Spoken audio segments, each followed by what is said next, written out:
देश में जमकर हल्ला मचने के बाद आखिरकार सुप्रीम कोर्ट ने ही जनता की आवाज सुनी और यूजीसी के नए नियमों पर अगले आदेश तक रोक लगा दी है। सीजेआई सूर्यकांत और जस्टिस जयमाल्या की बेंच ने कहा कि उसके प्रावधान स्पष्ट नहीं है और इसका गलत इस्तेमाल हो सकता है। कोर्ट ने ये टिप्पणी उन याचिकाओं पर की है जिनमें आरोप लगाया गया कि नए नियम जनरल कैटेगरी के छात्रों के साथ भेदभाव करते हैं। यूजीसी ने 13 जनवरी को अपने नए नियमों को नोटिफाई किया था। इनका देश भर में विरोध हो रहा है।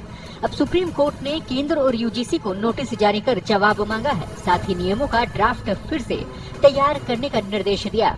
कोर्ट ने कहा कि इस मामले में अगली सुनवाई अब 19 मार्च को होगी। यूजीसी के नए कानून का नाम है promotion of equity in higher education institution regulations 2026। इसके तहत कॉलेजों और यूनिवर्सिटी में एससी, एसटी और ओबीसी छात्रों के खिलाफ जाति भेदभाव रोकने के लिए कई निर्देश दिए गए थे। नए नियमों के तहत कॉलेजों और यूनिवर्सिटी में विशेष समितियां, हेल्पलाइन और मॉनिटरिंग टीमें बनाने का निर्देश दिया गया। ये टीमें एससी, एसटी और ओबीसी छात्रों की शिकायतों को देखेंगी। सरकार का कहना है कि ये बदलाव उच्च शिक्षा संस्थानों में निष्पक्षता और जवाबदेही लाने के लिए लिए गए हैं। हालांकि सवर्ण जाति के स्टूडेंट्स का आरोप है कि यूजीसी ने जाति आधारित भेदभाव की गैर समावेशी परिभाषा अपनाई है और इससे कॉलेजों में अराजकता पैदा होगी।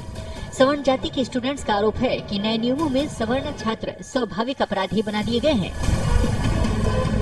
इससे उनके खिलाफ भेदभाव को बढ़ावा मिलेगा। सुनवाई के दौरान शीर्ष अदालत ने सख्त टिप्पणी करते हुए कहा कि नए नियम स्पष्ट है। कोर्ट ने कहा कि नए यूजीसी नियमों का दुरुपयोग हो सकता है। इसी के साथ ही सुप्रीम कोर्ट ने केंद्र सरकार को नोटिस जारी किया और यूजीसी के नए नियमों पर अगले आदेश तक रोक लगा दी है। अब इस मामले पर अगली सुनवाई 19 मार्च को होगी।